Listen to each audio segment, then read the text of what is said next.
Hola a todos, ya estamos con lenguaje inclusivo acá en la Semana Política por el Mostrador Televisión. Hoy día con la Maca Segovia. Maca, Hola. ¿cómo estáis? Bien, muy bien. Y con un gran invitado, amigo de la casa, columnista, Andrés Cabrera, coautor del libro sobre el Frente Amplio con Alberto Mayol, intelectual de la política. ¿Cómo estás, Andrés? Bien, muchas gracias por la invitación. Oye, Mirko. y la idea es aprovechar estos días de mundial, ¿no? De agenda gratamente copada por el fútbol, donde no hay mucha cosa importante ocurriendo para ir quizá a cuestiones que están por las capas, por debajo de las capas tectónicas. Incluso tú vas a publicar pronto un libro ya investigado sobre el tema de la descomposición de la política. Es decir, visto más allá de la coyuntura, de la elección, del eje gobierno-oposición, tú hablas de descomposición desde dónde, desde qué, pues, en qué síntomas y qué consecuencias puede tener la descomposición de la política. Así es, hola Macarena. El concepto de descomposición desde mi punto de vista es bastante versátil para dar cuenta del momento histórico que estamos observando, no solamente a nivel internacional, sino que también a nivel nacional. Y desde mi punto de vista tiene una riqueza para definir distintas acepciones. Yo he definido al menos 5 acepciones, 5 semblantes de la descomposición. La primera de ellas es la más evidente de todas, que es precisamente la descomposición en términos de corrupción, en donde por un lado tenemos este proceso de develamiento del incestuoso maridaje entre el dinero y la política, en donde hemos observado casos tan potentes como Penta, Cabal, SQM, Corpesca, y llegando incluso a instituciones que eran prestigiosas como Carabineros y las Fuerzas Armadas. Y también hay una figura de la descomposición en términos de corrupción y de degradación a partir de lo que ha sucedido al interior de la Iglesia Católica. Y lo que ha significado, por ejemplo, el caso más impactante, el caso Caradima, se sigue develando nuevos casos de abusos sexuales, y lo que ha significado a nivel internacional el caso chileno para observar la intervención del Papa después de que vino durante el último periodo de mandato de Michelle Bachelet. Hay una segunda acepción que también me parece bastante relevante acerca del concepto de descomposición, que es el de fraccionamiento, que precisamente lo abordamos en el libro que publicamos con Alberto Mayol, y que da cuenta de este momento cero que irrumpe en el último proceso electoral, el 19 de noviembre, generando un reordenamiento del sistema de partidos, pasando de un sistema multipartidista de carácter moderado, con tendencia centrípeta, vale decir, hacia el centro político. Ordenado por el binominal. Vale, sí, efectivamente. Lo que nosotros en el libro aludimos al resquebrajamiento del reparto duopólico del poder, que sucede fundamentalmente a partir de la emergencia del Frente Amplio, pero también a partir de la emergencia de José Antonio Kast. Esa es una segunda acepción. Hay una tercera acepción, que es la descomposición en términos de separación. De hecho, hay alguna reminiscencia ahí al concepto de crisis orgánica trabajada por Antonio Gramsci, en donde alude a la crisis de hegemonía que en un momento determinado tienen la élite. Manuel Antonio Garretón, por ejemplo, habla de la gran ruptura. Carlos Ruiz habla de esta diferenciación entre política y sociedad, y por lo tanto la regeneración del sistema democrático debiese pasar por esta revinculación entre el ámbito de la política y el ámbito de la sociedad en su conjunto. Una cuarta acepción del concepto de descomposición es el de desintegración. Y aquí me refiero fundamentalmente a 2 ámbitos: la desintegración del patriarcado, que se ha evidenciado de forma bastante potente a partir de la emergencia de la ola feminista que sucedió en mayo, y que probablemente ahora estamos observando un momento de repliegue. Desde mi punto de vista hubo una buena actuación por parte del gobierno de Sebastián Piñera, pero también hay una desintegración de lo que podríamos denominar el Estado-Nación, proveniente del siglo XIX. Desde una lógica interna podríamos observar que esta desintegración tiene como conflicto, por ejemplo, al Estado chileno y al pueblo mapuche. Hemos observado las implicancias decisivas del caso Huracán.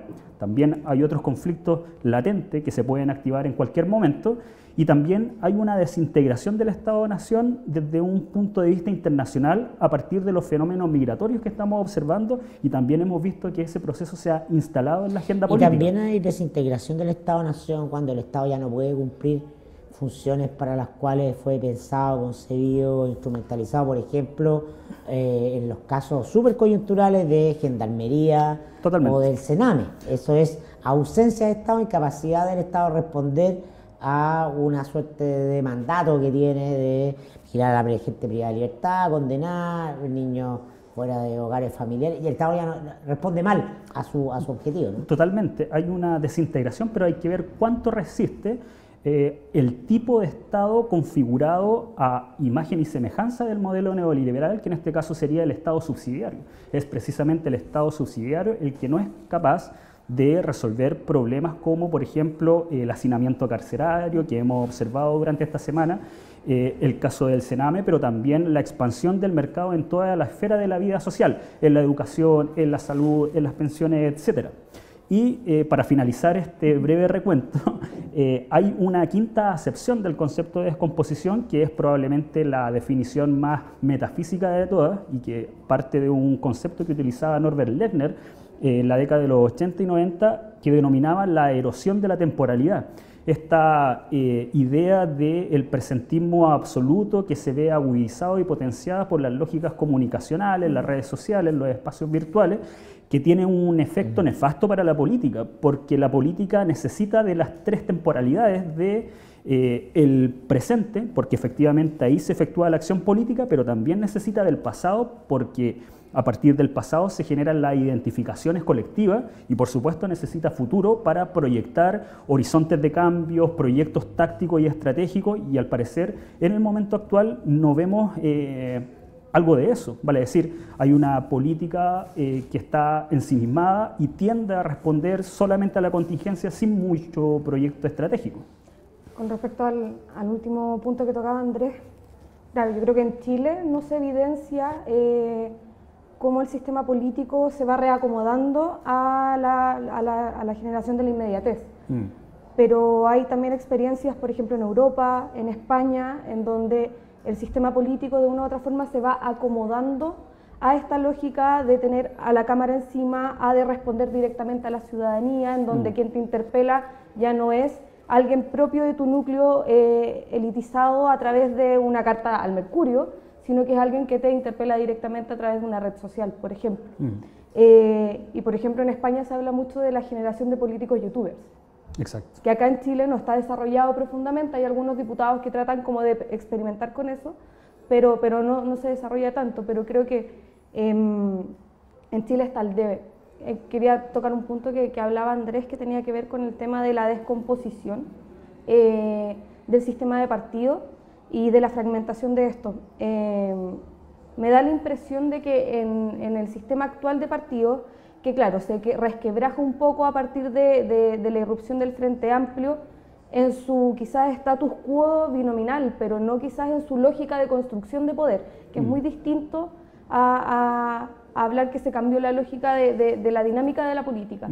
En ese contexto me da la impresión de que el Frente Amplio y el surgimiento del Frente Amplio y también la reestructuración que está teniendo el Partido Socialista o la ex nueva mayoría aún no hacen una delimitación completa de lo que era la generación de la antigua política concertacionista, del pacto binominal, del pacto duopólico, a una nueva concepción de cómo construyes poder.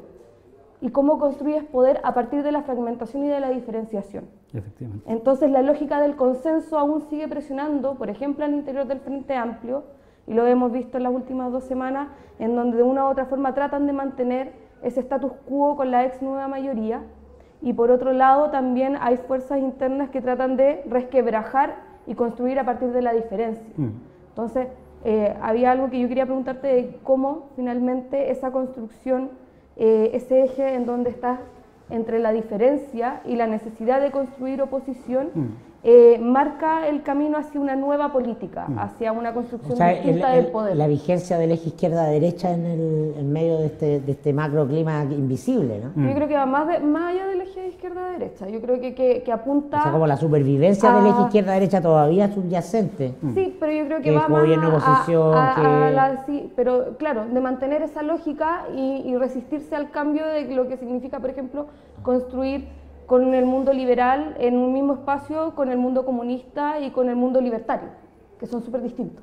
Efectivamente. Sí, yo creo que algo que trabajamos, de hecho, en el libro con Alberto es definir este momento cero y esta irrupción y resquebrajamiento del reparto duopólico del poder, pero eso no significa que las prácticas sedimentadas que se desarrollaron durante todo el proceso transicional dejen de operar. Y el Frente Amplio, en tanto coalición emergente y entendiendo que esta dentro del campo parlamentario no tiene mayoría, necesariamente tiene que efectuar algunos diálogos para intentar llevar a cabo alguna iniciativa. Y efectivamente el error de cálculo en el último caso con el ministro Santelice da cuenta efectivamente de que no tuvieron la capacidad para intentar cuadrar los votos y llevar adelante esta acusación constitucional. Por lo tanto, estamos en un marco de alta fluidez, sobre todo de los procesos de alianzas políticas, y por lo tanto no está nada dicho. Sí, uno podría tender a concebir de que en un futuro se van a ir estabilizando ciertas prácticas, ciertas alianzas, pero eso todavía no cuaja de una manera consolidada precisamente por esta tendencia quizá a la polarización del sistema de partidos y a la dispersión de las fuerzas políticas en general. Si uno ve el panorama en términos completos, uno podría evidenciar que la crisis en este momento se aloja en lo que es la centroizquierda transicional, algo que sucede a nivel mundial, la socialdemocracia, es el espacio político que está agotado en este momento. Que está más presionado, sin duda. Efectivamente. Pero el Frente Amplio como fuerza nueva o emergente, o que uno podría decir va a irrumpir con la energía de su sincronía con el tiempo, que tampoco la tiene, y por eso tú lo ves cuando fracasa la acusación constitucional, más que la acusación misma, que un hecho anecdótico, es sintomático de otra cosa. Nadie tiene tanta fuerza, nadie tiene tanto poder. No hay un viejo actor que se muere porque irrumpe con claridad uno nuevo tampoco. Exacto. Ese es el proceso de tránsito que estamos observando a nivel mundial, y yo creo que el momento que estamos observando, ya desde una panorámica más amplia de lo que está sucediendo a nivel nacional, viviendo. Sí, exactamente, es un periodo de restauración en términos generales. De hecho, uno podría concebir que el gobierno de Sebastián Piñera, que desde mi punto de vista está maniobrando adecuadamente en un escenario complejo, se asume a través de la fórmula "la restauración soy yo". Yo creo que ese es la frase que podría... tomar la bandera de la concertación, al tratar de identificarse con la concertación. Totalmente, claro. En esta idea de la segunda transición y la reivindicación de todo lo que significa el mundo concertacionista, e incluso incorporando a ciertos segmentos escindidos de la democracia cristiana dentro de ese sector en particular. Por lo tanto, vivimos en un momento restaurador, tanto a nivel nacional como a nivel latinoamericano, y efectivamente a nivel mundial. Pero eso es la coyuntura, porque la dinámica de descomposición es más veloz y es más fuerte, y tiene que ver más que con qué actor está comparativamente mejor parado que otro, con una dinámica de ciclo, ¿no? Largo. Exacto. ¿No? Estamos en la baja de un ciclo de los actores políticos tradicionales, de los partidos del siglo XX, de esta cultura que no era intermediada, o sea, los partidos como fuerzas de representación, con esta capacidad de tener tiempo de desarrollar estrategias que hoy día no tienen, por las circunstancias digitales de comunicación inmediata, por el empoderamiento de la ciudadanía efectivo, ¿no? Entonces, es como, ¿qué es más importante? Es como que los árboles no te dejan ver el bosque. Porque claro, el columnismo leninismo dominical sigue jugando en esa lógica gobierno, oposición, izquierda, derecha, Estado, mercado. Sin embargo, por debajo está ocurriendo otra cosa más grande que lo absorbe, que lo... Sí. De hecho, uno generalmente se queda en el análisis de la dimensión política, pero también hay que entender que hay un momento de cierto agotamiento del patrón de acumulación a nivel internacional. Eso quedó expresado relativamente en la crisis del 2008. Recordemos que después de la crisis del 2008 emergen los movimientos sociales en distintos espacios del orbe a nivel mundial, en Chile, en España, primavera árabe, Estados Unidos, y lo que estamos observando en este momento es precisamente ese momento de dispersión de las fuerzas políticas, y ahí es efectivamente donde tienen que operar las lógicas coalicionales. Al interior del Frente Amplio, esto lo hemos hablado con Macarena, se da esa disyuntiva de crecer, por ejemplo, hacia los sectores de la ex nueva mayoría, incluyendo a veces incluso a la democracia cristiana, y se da la otra posibilidad de crecer hacia las organizaciones de base, hacia el mundo territorial, hacia los movimientos sociales, y algo de eso pudimos observar con la emergencia de la ola feminista. Probablemente la coalición que tuvo más sintonía con la ola feminista, también por los cambios generacionales que eso significa, fue el Frente Amplio. Recordemos que Beatriz Sánchez fue la primera candidata a la presidencia en autodeclararse feminista y estuvo precisamente generando discursos a las afueras de la emblemática Universidad Católica. Hay sintonías que el Frente Amplio puede explotar de manera adecuada. Pero lo supera también. O sea, yo creo que el movimiento feminista y la emergencia del movimiento feminista, sobre todo acá en Chile, dejó en evidencia la desconexión que hay entre los partidos y entre también la renovación del sistema partidario con el movimiento social. Porque la inorgánica que tenía el movimiento feminista, que tiene hasta actualmente, que surge en contraposición a las dirigencias históricas estudiantiles del Frente Amplio dentro de las universidades, a través de secretarías de género que eran inorgánicas, que no respondían a la lógica partidista, ni siquiera a la lógica tradicional de la organización estudiantil, sino que respondían a su propia lógica como un poco más allá de lo inorgánico, sino que autoconvocada, sin una dirigencia estable, sino que una rotativa. Eso también puso en jaque a la rearticulación del poder y a la rearticulación del sistema de partidos, que yo creo que eso es súper interesante, porque el Frente Amplio, a pesar de que intentó incidir directamente en la línea del movimiento feminista, no lo logró, y fue cortado y fue cerrado por las propias filas de las estudiantes que estaban movilizadas en su momento.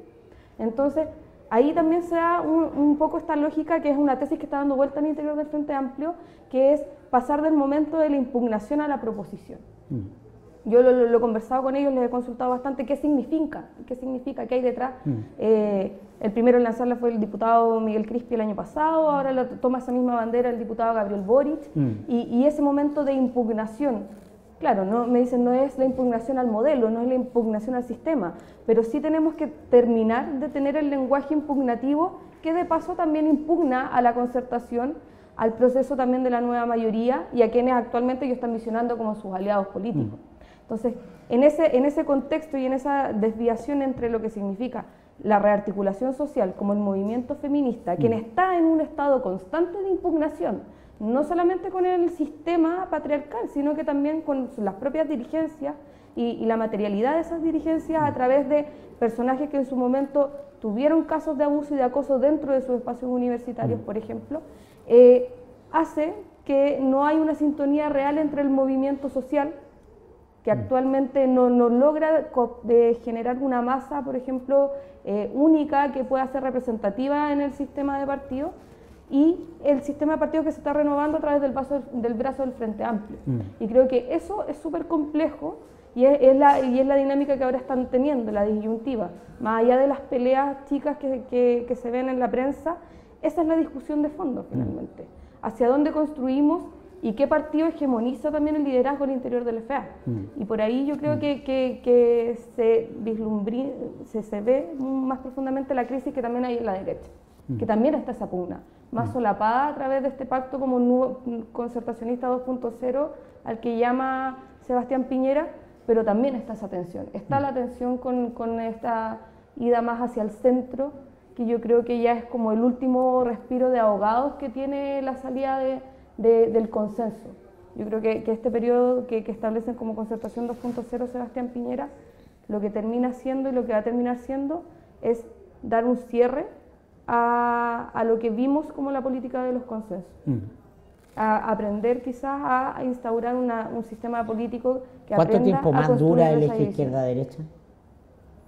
Yo creo que va a seguir permaneciendo, sin embargo, con más conflictividades. En un sistema con tendencia a la polarización, me parece muy significativo que cada tema que sale está hacia el ámbito de la agenda pública, que es decisivo para la construcción de la política, al menos en sistemas democráticos.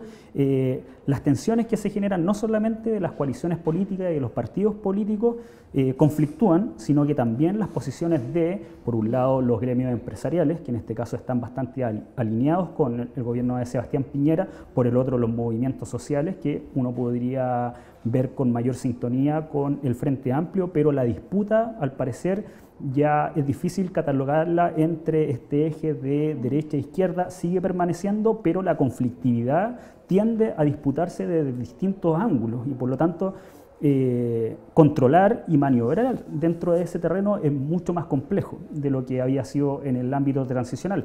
Y respecto a lo que hablaba Macarena, yo creo que la intensidad del movimiento feminista de esta tercera o cuarta ola, habría que observar también los procesos del siglo XX, que también han destacado las principales intelectuales y dirigentes del movimiento feminista, tiende al desborde.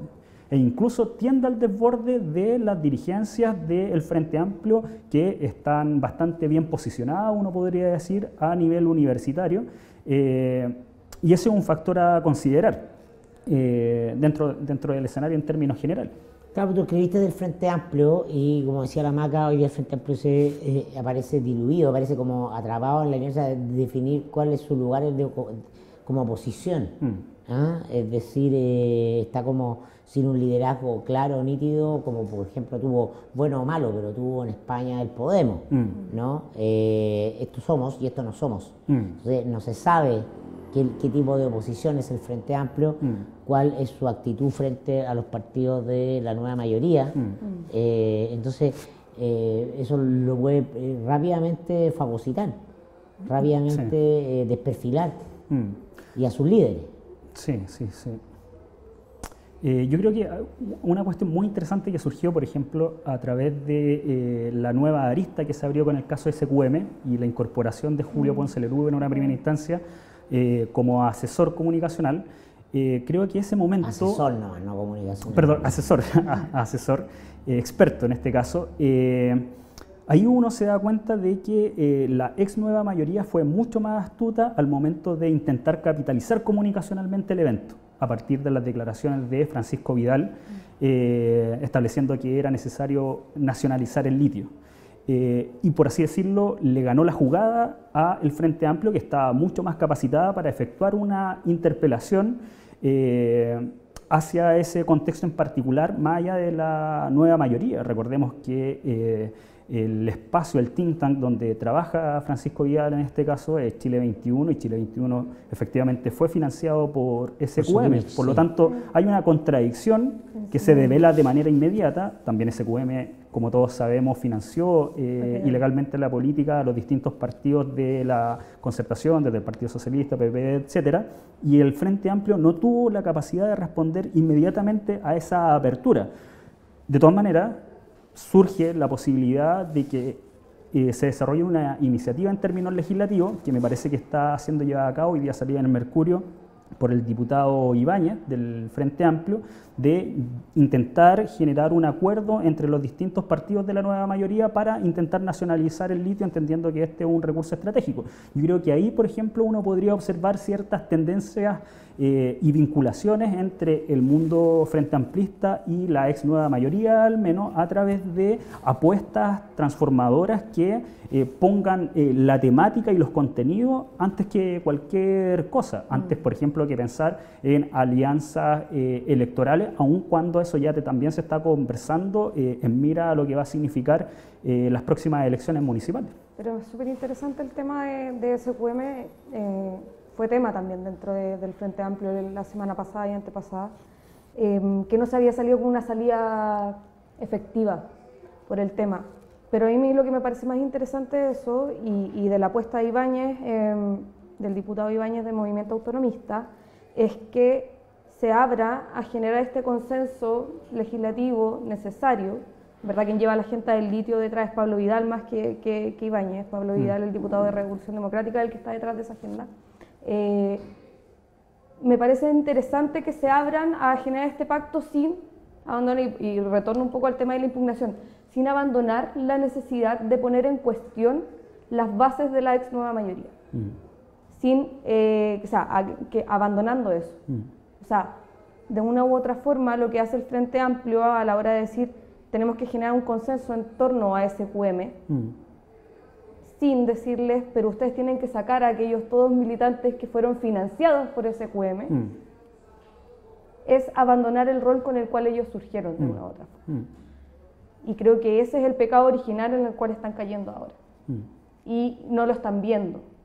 O no lo están queriendo ver, o lo vieron y ya lo omitieron en esta necesidad de construir poder para poder tener unas buenas elecciones municipales. Y todo eso se da bajo una lógica que ellos lo establecen como el partido transversal que son las cabezas principales dentro del mundo parlamentario, del cual el diputado, o sea, el alcalde Chart queda fuera, por ejemplo, y por eso él sale siempre por fuera haciendo llamados de atención a la línea que está llevando el Frente Amplio. Y de una u otra forma este partido transversal, que son diputado Vlado Mirosevic, diputado Giorgio Jackson, se incluye Miguel Crispi y también Gabriel Boric, llevan esa direccionalidad. El punto es que esa discusión no ha mermado en el interior del Frente Amplio, tienen una mesa política que no tiene ningún poder, y de una u otra forma, y lo único que se vislumbrina, que puede generar una solución para poder terminar con esta lógica de abandonar la impugnación, es la constitución de un nuevo partido, que le genera un contrapeso a la hegemonía que tiene Revolución Democrática. Un partido realmente con insignias de izquierda mucho más duro, pero no con las insignias de izquierda como del siglo XX, sino con una resignificación de lo que es constituir una fuerza impugnatoria al modelo. Y creo que esa puede ser una salida, pero que está a años luz de poder consolidarse antes de las elecciones municipales. Pero tiene más visos de salir fortalecida a la derecha, en medio que se resuelva todo este lío en el mundo. Claro.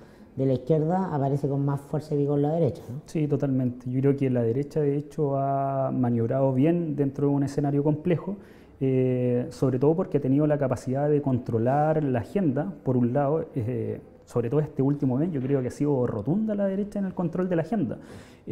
También ha sido capaz de dividir al adversario. Una de las máximas de la política es divide a tu adversario, a tu enemigo y vencerás. Lo hizo en una primera instancia con el Frente Amplio, posteriormente lo hizo con la Democracia Cristiana, invitando a uno de sus principales abogados, el exministro del Interior de la nueva mayoría, Jorge Burgos, que posteriormente termina renunciando a esa posibilidad de defender al ministro Santelice, asume esa posición Correa Sutil y el actual presidente de la Democracia Cristiana sale a responder de inmediato y dice: no me toquen y no me vengan a intervenir el partido. Ha sido muy astuta la derecha desde mi punto de vista en estos primeros 100 días.